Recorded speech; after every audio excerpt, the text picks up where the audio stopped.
వైఎస్ఆర్సీపీ కేంద్ర కార్యాలయంలో ఆ పార్టీ నేత బుగ్గన రాజేంద్రనాథ్ మీడియాతో మాట్లాడుతున్నారు. లైవ్ లో చూద్దాం. చెంది తాను ఐటీ చదివినట్లు, తద్వారా తాను CEO మైక్రోసాఫ్ట్ కంపెనీకి అయినట్లు మన గౌరవ ముఖ్యమంత్రి గారు చెప్పారు. ఇది ఆశ్చర్యకరంగా ఉందండి. ఒక్కసారి అసలు సత్య నాదెళ్ల గారి ప్రొఫైల్ చూద్దాము. సత్య నాదెళ్ల గారు 1988లోనే ఎలక్ట్రికల్ ఇంజనీరింగ్ పూర్తి చేశారు. ఎక్కడి నుంచి? మణిపాల్ ఇంజనీరింగ్ కాలేజ్ నుంచి. ఆ తర్వాత అమెరికాకు వెళ్ళి అక్కడ MS చేశారు. ఆ తర్వాత MBA చేశారు. ఈ మధ్యలో 1990 నుంచి 92 వరకు సన్ మైక్రో సిస్టమ్స్లో పనిచేసి 1992కు తాను అప్పటికే మైక్రోసాఫ్ట్లో చేరారనమాట ఉద్యోగిగా. క్రమక్రమంగా అంచెలంచెలుగా ఎదిగి చివరకు CEO ఆఫ్ మైక్రోసాఫ్ట్ కంపెనీ 2014లో నియమింపబడ్డారు. అసలు మీరు చెప్పడం ఏమి, సత్యనాదెళ్ల గారు చదవడం ఏమి, అసలు మీరిచ్చిన స్ఫూర్తితో తాను మైక్రోసాఫ్ట్ కంపెనీలో ఇంత గొప్ప స్థాయికి ఎదగడం ఏమి మాకు ఏమి మాత్రము కూడా అర్థం కావడం లేదు. ఆశ్చర్యకరంగా ఉంది. ఎందుకంటే బాధ్యత గల మనం ఒక పదవిలో ఉన్నప్పుడు అసలు చదివిండేది ఇప్పుడు 88లోనే ఎలక్ట్రికల్ ఇంజనీరింగ్ ఆయన పూర్తి చేసిండేది. నాకు తెలిసి మీరు 95 తర్వాత ముఖ్యమంత్రి అయిన తర్వాత రెగ్యులర్గా ఐటీ అని చెప్తూ వస్తున్నారు.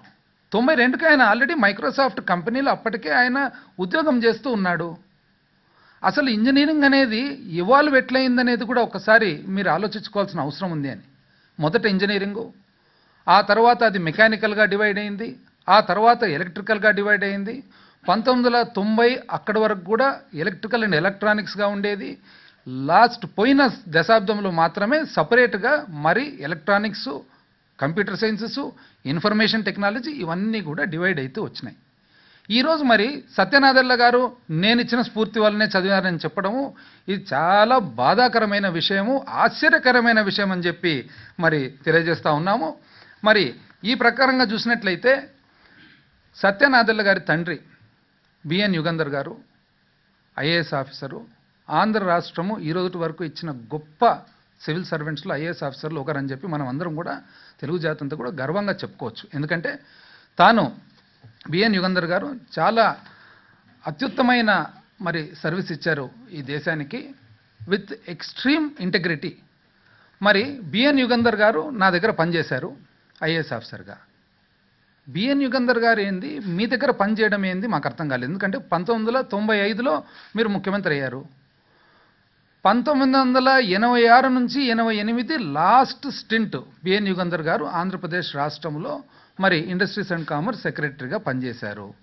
అంతకుముందు ఫస్ట్ IAS మరి సెలెక్ట్ అయిన తర్వాత సబ్ కలెక్టర్గా అప్పుడు పనిచేశాడు. ఎప్పుడు 1960లలో.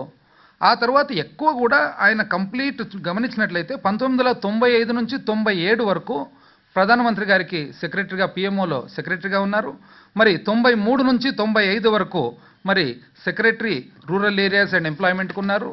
మరి అదేవిధంగా 88 నుంచి 93 వరకు లాల్ బహదూర్ శాస్త్రి నేషనల్ అకాడమీలో మసూరిలో పనిచేశారు.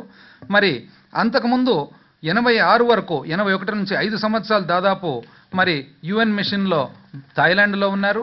మరి అంతకుముందు ఒక 78 నుంచి 80 మాత్రమే, 78 నుంచి 80 వరకు ఒక 2 సంవత్సరాలు ఇక్కడ ఆంధ్రప్రదేశ్ రాష్ట్రంలో పనిచేశారు. ఆ తర్వాత 86 నుంచి 88 వరకు మాత్రమే ఇక్కడ ఆంధ్ర రాష్ట్రంలో పనిచేశారు. మరి మీ దగ్గర పనిచేయడం ఏంది మాకైతే అర్థమే కాలేదు.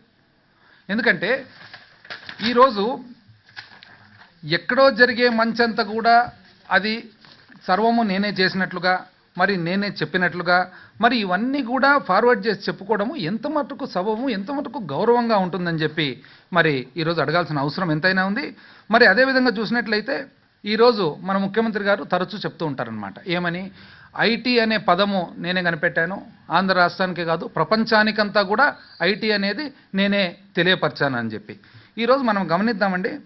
అసలు మీరు సత్యనాదెళ్ల గారు మీ ఆలోచన కొద్దీ మరి ఐటీ చదివారని చెప్పి మీరు ఏదైతే క్లెయిమ్ చేసుకుంటూ ఉంటారో, నిజం చెప్పాలంటే 1990కి మీకు తెలిసినంత వరకు ఐటీ అంటే ఆ రోజుల్లో ఇన్కమ్ ట్యాక్స్ అని అనుకుంటారని మేము అనుకుంటా ఉన్నాం. ఆ రోజు ఇంకా ఇన్ఫర్మేషన్ టెక్నాలజీ కాదు, ఇన్కమ్ ట్యాక్స్ అంటే ఐటీ అని అనుకుంటా ఉంటారని మేము అనుకుంటా ఉంటాం, మీరు అనుకోండి ఉంటారని చెప్పి.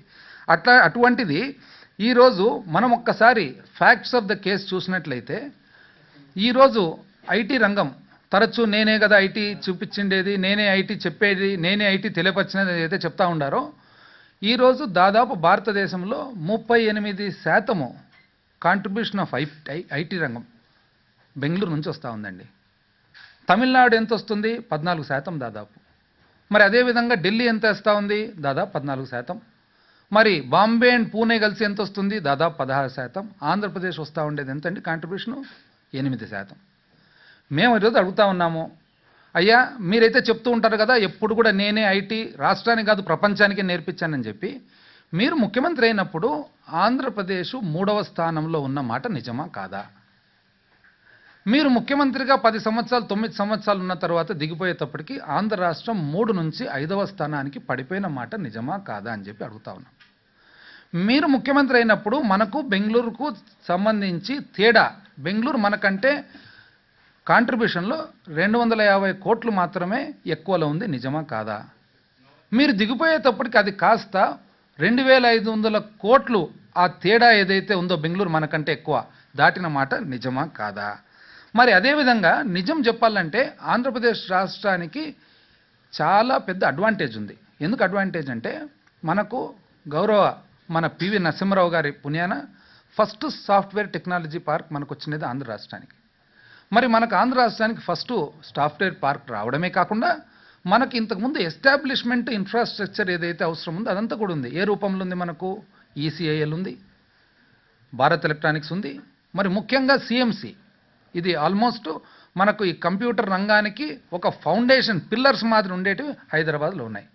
మరి హైదరాబాదులో ఇంత మనకు అడ్వాంటేజ్ పెట్టుకొని మీ టర్ములో మనము వెనుకబడినది ఎందుకని గమనించినట్లయితే, బెంగళూరులో, చెన్నైలో, ఢిల్లీలో, మరి హైదరాబాదులో, నార్త్ ఇండియాలో, సౌత్ ఇండియాలో గమనించినట్లయితే, సౌత్ ఇండియాలో క్రమక్రమంగా మనకు ఐటీ అనే సెక్టర్ పెరుగుతూ వచ్చింది. ఎందుకు పెరుగుతూ వచ్చింది? మొట్టమొదటి నుంచి కూడా నార్త్తో కంపేర్ చేస్తే దక్షిణ భారతదేశంలో ఎంతో కొంత మనకు ఇంగ్లీష్ భాష అనేది మనకు కొద్దిగా ఎక్కువ అడాప్టివ్నెస్ ఉంది కాబట్టి.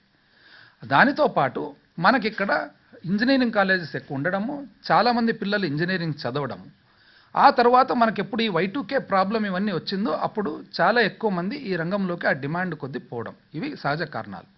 మరి ఈరోజు 8% కాంట్రిబ్యూషన్ పెట్టుకున్న ఆంధ్ర రాష్ట్రానికి మీరు ప్రపంచమంతా కూడా నా వలననే స్థాపించాను ఐటీ అని మీరు చెప్పుకుంటుంటే, 38% కాంట్రిబ్యూషన్ ఉండే బెంగళూరు వాళ్ళు ఏమని చెప్పుకోవాలి అని ఒక్క రోజైనా కానీ ఎక్కడైనా కానీ విన్నామా? అవునండి, కర్ణాటక నుంచి మేమే ఐటీ రంగం స్థాపించాము, మేము ఐటీ రంగంకి ఇది కాంట్రిబ్యూట్ చేశాము, ఇది పెట్టామని ఎక్కడన్నా కానీ మనము విన్నామని చెప్పి ఈరోజు అడుగుతా ఉన్నాము. మరి బెంగళూరు ఏ విధంగా హైదరాబాద్ కంటే అంచెలంచెలుగా అంతకు పెరిగిందంటే అది మీ టైంలో కాదా? ఎందుకు పెరిగింది చెప్పమంటారా? అది కూడా ఆ రోజు ఫస్ట్ ఐటీ అనేది స్థాపింపబడినప్పుడు main driving engine demand and requirement ఏది ఉన్నింది? పబ్లిక్ సెక్టర్ సంస్థలు. ఉదాహరణకు ఒక ఆర్టీసీ, ఉదాహరణకు ఒక ఎలక్ట్రిసిటీ బోర్డు. ఇటువంటివన్నీ కూడా ఎప్పుడైతే కంప్యూటరైజేషన్ స్టార్ట్ అయిందో కర్ణాటకలో ఏం చేశారు? వాళ్ళు కంప్యూటరైజేషన్లో భాగంగా ప్యాకేజీల మాదిరిగా చేసి 20 లక్షలు 20 లక్షలు 20 లక్షలు చొప్పున చిన్న చిన్న ప్యాకేజీలు చేసి అవన్నీ కూడా టెండరింగ్ చేసి తద్వారా వందలాది మంది వేలాది మంది కంపెనీలు దాంట్లో ఆ రంగంలో సాఫ్ట్వేర్ డెవలప్ చేసేదానికి అవకాశం కల్పించిన మాట నిజమా కాదా? మరి అదే సమయంలో మీరేం చేసినారు? చిన్న చిన్న యూనిట్లన్నీ కలిపి ఒకటే పెద్ద యూనిట్ చేసి ఆ పెద్ద యూనిట్ మనకు నచ్చిన వాళ్ళకే అక్కడ కూడా, అంటే ఇప్పుడు ఏ విధంగా అయితే పట్టిసీమ జరుగుతుందో ఉదాహరణకు చూడండి, క్వాలిఫికేషన్ ఏ విధంగా పెడతారంటే ఒకరు కానీ ఇద్దరు కానీ మనకు నచ్చిన వాళ్ళు మాత్రమే దాంట్లో టెండర్లలో పాల్గొనేటట్లు చేస్తామన్నమాట. సేమ్ టెక్నాలజీ, ఇదే టెక్నాలజీనే అప్పుడు కూడా మీరు వాడిన మాట నిజమా కాదా?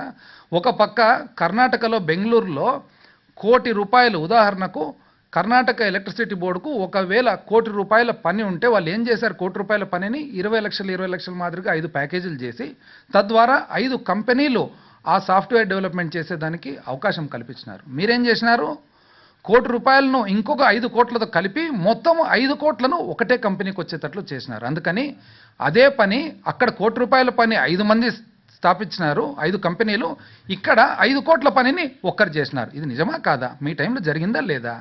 అదేవిధంగా ఆ రోజు కంపెనీలు స్థాపించేటప్పుడు software technology park certification, APTS Andhra Pradesh technological service మరి సర్టిఫికేషన్ అని పెట్టి, ఆ సర్టిఫికేషన్ మనకు నచ్చిన వాళ్లకు మాత్రమే ఇస్తూ పోతూ మనము మరి ఈ రంగాన్ని కంట్రోల్ చేసిన మాట నిజమా కాదా అని చెప్పి ఈరోజు అడుగుతా ఉన్నాం. ఏ విధంగా అండి? ఏది జరిగినా ప్రపంచంలో ఏ మంచి జరిగినా కూడా అది మనదే. ఏదన్నా కానీ ఒకవేళ మంచి జరగకుంటే మాత్రం నాకు సంబంధం లేదు, మొదట్లోనే నేను చెప్పిన ఇది వద్దని. లాస్ట్కి ఏ స్టేజ్కి వచ్చిందంటే ఎకనామిక్ రిఫార్మ్స్, భారతదేశంలో ఎకనామిక్ రిఫార్మ్స్ కూడా నా వల్లనే. అంటే ఇంచుమించు పాపము నరసింహారావు గారు మరి మన్మోహన్ సింగ్ గారు, ఒకవేళ నరసింహారావు గారు బ్రతుకునుంటే ఈరోజు మన్మోహన్ సింగ్ గారు ఏమనుకోవాలన్నా పాపం, ఎందుకంటే ఎకనామిక్ రిఫార్మ్స్ కూడా నా వల్లనే. వాజ్పేయి గారు road programme, golden quadrilateral, north south east west corridors పెట్టినారనమాట. ఈ రోడ్డు ప్రోగ్రామ్ కూడా నేను ఇచ్చిన సలహా కొద్దే.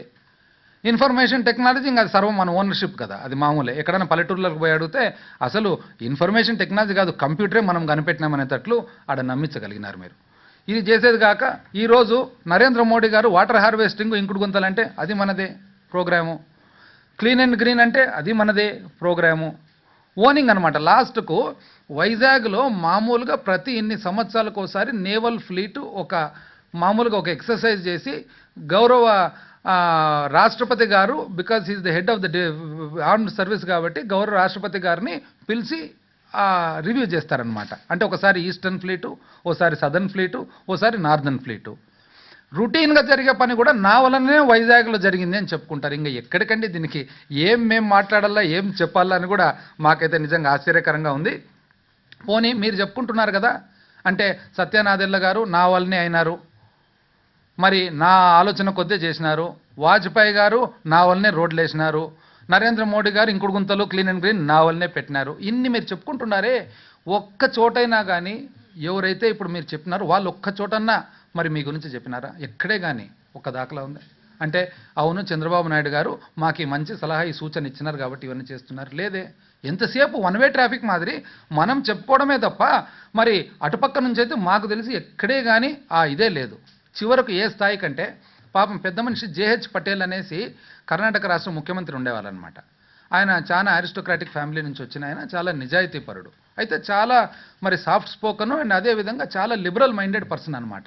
మరి ఆ టైంలో ఇట్లే ప్రతి ఒక్కరు బెంగళూరుకు పోయి ఆయన దగ్గర పోయి బెదిరించేవాళ్ళు. అంటే ఏమని, సార్ ఆంధ్రప్రదేశ్ రాష్ట్రం ఓవర్టేక్ చేస్తుంది, సార్ చంద్రబాబు నాయుడు గారు ఒకటే ఓవర్టేక్ చేస్తున్నాడంటే ఆయన అది విని విని విని విసుగు చెంది ఓ రోజు అన్నాడంట, బాబు ఈరోజు చంద్రబాబు నాయుడు గారిని చూసి ఎవరు స్థాపించడం లేదు, నన్ను చూసి ఎవరు స్థాపించడం లేదు, ఆ రిక్వైర్మెంట్ ఆ విధంగా ఉంది. ఇంగ్లీష్ భాష అనేది కొద్దిగా కన్వీనియంట్గా ఉంది బెంగళూరులో, హైదరాబాద్లో. ఇంజనీరింగ్ గ్రాడ్యుయేట్స్ స్టూడెంట్స్ ఎంతోమంది ఇక్కడ చదువుకున్న వాళ్ళు ఉన్నారు. మరి అదేవిధంగా కొన్ని ఇంపార్టెంట్ సంస్థలు, విప్రోలు, ఇన్ఫోసిస్లు, టీసీఎస్లు ఇవన్నీ ఇక్కడ ఆల్రెడీ స్థాపించినారు. ఎందుకంటే కంఫర్టబుల్ అట్మాస్ఫియర్ ఉంది కాబట్టి. అంతేగాని ఒకవేళ చంద్రబాబు నాయుడు గారిని చూసి ఎవరైనా స్థాపించింటే లేదా నన్ను చూసి ఎవరన్నా స్థాపించాలనుకుంటే అసలు స్థాపించారు. ఎందుకంటే మేమిద్దరం కూడా చూసేదానికి అంత బాగుండవు అని చెప్పినారంట జేహెచ్ పటేల్. ఇది వాస్తవానికి జరిగినది నేను చెప్తా ఉంటాను అనమాట. మరి ఇటువంటి పరిస్థితుల్లో ఈ లాస్ట్కు చివరికి ఎక్కడండి సత్యనాదెల్ల గారు వస్తేనే ఒక ఫోటో ప్రెస్, అది గ్రామ స్థాయికి పోయేటప్పటికి అసలు ఆయన మనస్ఫూర్తితో కాదు చదివిండేది, మనమే చదివించినామనేటట్లు ఆడ బిల్డప్. ఆ తర్వాత నెక్స్ట్ మనం గమనించినట్లయితే తెలుగుదేశం వెబ్సైట్లో సత్యనాదెల్ల గారి ఫోటో. ఏందండి ఇది? తాను కష్టపడి తన కష్టార్జితంతో తాను ఎదుగుతే మనం తెచ్చి రాజకీయ పార్టీలలో పెట్టుకునేది మాకైతే అసలు ఆశ్చర్యకరంగా ఉంది. తక్షణమే మీరు అపాలజైజ్ చేయాలి పాపం. ఎందుకంటే ఆయన చాలా కష్టపడి పైకి వచ్చిన వ్యక్తి, ఆయన కుటుంబము చాలా ఉన్నతమైన కుటుంబము, వాళ్ళ father one of the best officers the state and country has produced. ఇటువంటి విధంగా మనం టక్కని పోయి ఎవరైతే సక్సెస్ఫుల్ అవుతారో వాళ్ళందరినీ ఓన్ చేసుకోవాలని తాపత్రపడ్డం మాత్రం తప్పు. అది ఎందుకంటే ఇన్నిసార్లు ఇన్ని ప్రెస్ మీట్లు అడ్రస్ చేసింటారు సత్యనాదెల్ల గారు, ఎక్కడే కానీ ఒక్క చోట చెప్పారండి ఇదేం లేదే. మనం అట్లా ఓనర్షిప్ చేసుకోవడం తగదు. అది కూడా అంత ఉన్నత స్థానంలో మనం ముఖ్యమంత్రి స్థానంలో కూర్చొని ఆ విధంగా చేయడం మాత్రము అది ఖచ్చితంగా చాలా తప్పు అని చెప్పి భావిస్తూ ఉన్నాము.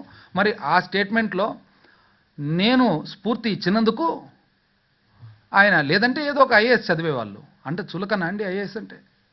సివిల్ సర్వెంట్స్ అనేవాళ్ళు ఈరోజు దేశము మరి ఇంత మన భారతదేశం ఇంత కాంప్లికేటెడ్ దేశం ఈరోజు సాగుతూ ఉంటే కాంట్రిబ్యూషన్ ఎంత కాంట్రిబ్యూట్ చేస్తారు సివిల్ సర్వీస్ ఆఫీసర్స్ అందరూ అంత చులకనగన ఐఏఎస్ ఏదో అదే ఐఏఎస్ చదివే వాళ్ళు అనేది ఇదైతే మాకు చాలా ఆశ్చర్యకరంగా ఉందండి. మరి ఇదే విధంగా సహజంగా ఏం చెప్పుకుంటూ ఉంటారంటే బిల్ గేట్స్ కూడా మైక్రోసాఫ్ట్ మనల్ని చూసే స్థాపించిండేది. అదేవిధంగా స్టీవ్ జాబ్స్ యాపిల్ కంపెనీ కూడా మనం చెప్పినందుకే స్థాపించిండేది. పోనీ ప్రపంచవ్యాప్తంగా మిమ్మల్ని చూసి మీ సలహా చూసి మీ ఇన్స్పిరేషన్తో మరి మన ముఖ్యమంత్రి గారి ఇన్స్పిరేషన్తో ఇంతగానం అందరూ మరి ఇన్స్పైర్ అవుతూ ఉండారని చెప్తా ఉండారే. అంత ఇన్స్పైర్ అయినప్పుడు మీ కొడుకు లోకేష్ బాబు గారు ఎందుకు ఈ రంగంలో పోలేదని చెప్పి మా డౌట్ అనమాట. ఎందుకంటే ప్రపంచం అంతా ఇన్స్పైర్ అవుతుంది, మరి ఒక్క లోకేష్ బాబు గారు ఎందుకు గాను ఇంత ఇన్స్పిరేషన్తో ఇదే ఫీల్డ్లో ఇదే విధంగా పోగలేకపోయినారు, మీరెందుకు తనను ఇన్స్పైర్ చేయలేకపోయినారని చెప్పేసి మాకు ఒక సందేహం కలుగుతూ ఉంది. ఎక్కడ పోయినా అండి ఏ సందర్భమైనా కూడా హైదరాబాద్ను నేనే కట్టాను. ఏ సందర్భమైనా కానీ ఇరిగేషన్ రివ్యూలో హైదరాబాద్ నేనే కట్టాను, రోడ్స్ అండ్ బిల్డింగ్స్ రివ్యూలో హైదరాబాద్ నేనే కట్టాను, పబ్లిక్ మీటింగ్లో హైదరాబాద్ నేనే కట్టాను. అసలు ఎక్కడండి ఇది ఒక స్టాండర్డ్ స్టోరీ. అందరం మర్చిపోయినామని అనుకుంటా ఉండారేమో. ఇది ఎటువంటి ప్రాపగాండా థీమ్ అంటే లాస్ట్కు ఇంతకుముందు ముఖ్యమంత్రిగా ఉన్నప్పుడు నేషనల్ గేమ్స్ జరిపారనమాట ఇక్కడ. సో నేషనల్ గేమ్స్ జరిపి ఈ ప్రాపగాండా మీద పబ్లిసిటీ మీద మనకు ఎంత ముచ్చట, ఎంత ఇష్టము, ఎంత ఆనందం అంటే ఆ నేషనల్ గేమ్స్ ఎవరైనా కానీ ఇంతకుముందు దాని గురించి కొద్దిగా సబ్జెక్ట్ తెలిసిన వారు గమనించుకుంటారు. నేషనల్ గేమ్స్ ఇక్కడ జరిపి ఆంధ్రప్రదేశ్ ఫస్ట్ రావాలనే ఉద్దేశంతో ఏం చేశారు తెలిసిన అన్ని రాష్ట్రాల నుంచి మంచి మంచి ప్లేయర్లను తెచ్చుకున్నారనమాట ఇక్కడికి. అసలు ఒరిస్సా పేర్లు వినపడతాయి, బెంగాల్ పేర్లు వినపడతాయి, మహారాష్ట్ర వాళ్ళు కనపడతారు, తమిళ మాట్లాడేదో వినపడతారు. వీళ్ళందరూ మన తరఫున పార్టిసిపేట్ చేస్తారు, మనకు మెడల్స్ వస్తాయి. అవసరమా అండి ఇవన్నీ? ఈ టైప్ ఆఫ్ ఆలోచన, ఈ టైప్ ఆఫ్ పబ్లిసిటీ ఏదో చేయాలనుకోవడం అవసరమా? అంటే ఇప్పుడు ఒరిస్సా వాళ్ళని మనం తెచ్చుకొని ఆంధ్ర రాష్ట్రము ఒక నెల రోజులు ఇక్కడ పెట్టుకొని గెలిపించుకున్నంత మాత్రాన మనకేమైనా ఆత్మతృప్తి? అది మనకు మన సెల్ఫ్ రెస్పెక్ట్కు తగునా? అది ఆత్మాభిమానానికి మన కాన్షియస్ పర్మిట్ చేస్తుందా? మన ఆత్మసాక్షి పర్మిట్ చేస్తుందా? ఇట్లాంటి ఆలోచనలన్నీ కూడా. మరి వైజాగ్ పోతారండి. వైజాగ్ పోయిన తర్వాత ఏం చెప్తారు? కబడ్డీ మ్యాచ్. ఆ కబడ్డీ మ్యాచ్ చూసి ఉత్సాహంతో ఏమని చెప్తారు?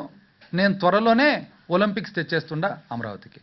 అమరావతిలో ఇంకా అరటి చెట్లు కొట్టేయలేదు, ఇంకా పొగాకు చెట్లు కొట్టేయలేదు, ఆడ ఇంకా కూరగాయలు పండుతూ ఉన్నాయి, ఒలింపిక్స్ తెచ్చేస్తారు. అంటే ఇప్పుడు పబ్లిక్ మనము ఏం చెప్తున్నామో, ఏం ఊహ కలిగిస్తున్నామో, ఏమి ఆశ కలిగిస్తున్నామో అంటే ఈరోజు చెప్పి ఊరికి మాట చెప్తే అయిపోతుందా? ఒక ఉదాహరణ చెప్తానండి. ఈ మధ్యలో నేను యూరోప్కు పోవడం జరిగింది. అక్కడ బార్సిలోనా అనే ఒక ఊరు ఉందన్నమాట స్పెయిన్లో. అంటే మనకు భారతదేశానికి ఎట్లయితే బాంబే మనకు ఫైనాన్షియల్ క్యాపిటల్లో, స్పెయిన్ అనే దేశానికి మెడ్రిడ్ అడ్మినిస్ట్రేటివ్ క్యాపిటల్ అయినా బార్సిలోనా ఫైనాన్షియల్ క్యాపిటల్. బార్సిలోనాలో అంటే 1929లో ఒలింపిక్స్ కండక్ట్ చేయాలని చెప్పి ఫస్ట్ అప్లికేషన్ పెట్టినారంట ఒలింపిక్స్ కమిటీకి. 1929లో వాళ్ళు ఎప్పుడు యాక్చువల్గా కండక్ట్ చేయగలిగినారు? 1992లో. అంటే ఆ కాలానికి సెకండ్ వరల్డ్ వార్ ముందర యూరోప్లో వన్ ఆఫ్ ద ఫార్వర్డ్ దేశాలైన స్పెయిన్ కూడా వాళ్లకు దాదాపు 70 సంవత్సరాలు పట్టింది ఒలింపిక్స్ పెట్టాలని ఆలోచన చేసిన తర్వాత ఒలింపిక్స్ని యాక్చువల్గా కండక్ట్ చేయగలిగేదానికి. అటువంటిది మనము కబడ్డీ మ్యాచ్ వైజాగ్లో చూడడమేమి, అమరావతిలో ఒలింపిక్స్ పెట్టేస్తా అని చెప్పి చెప్పడమేమి? ఈరోజు ఏమడుగుతా ఉన్నారండి? ఎక్కడైనా కానీ ఆంధ్ర రాష్ట్ర ప్రజలు అడుగుతూ ఉండేది, అయ్యా ఇది మనకి ఇష్టం లేకున్నా కూడా విభజన జరిగింది. ఈరోజు మనకు ఎన్నో డెఫిషియన్సీస్, ఎన్నో లోపాలు ఉన్నాయి, ఎన్నో అవసరాలు ఉన్నాయి.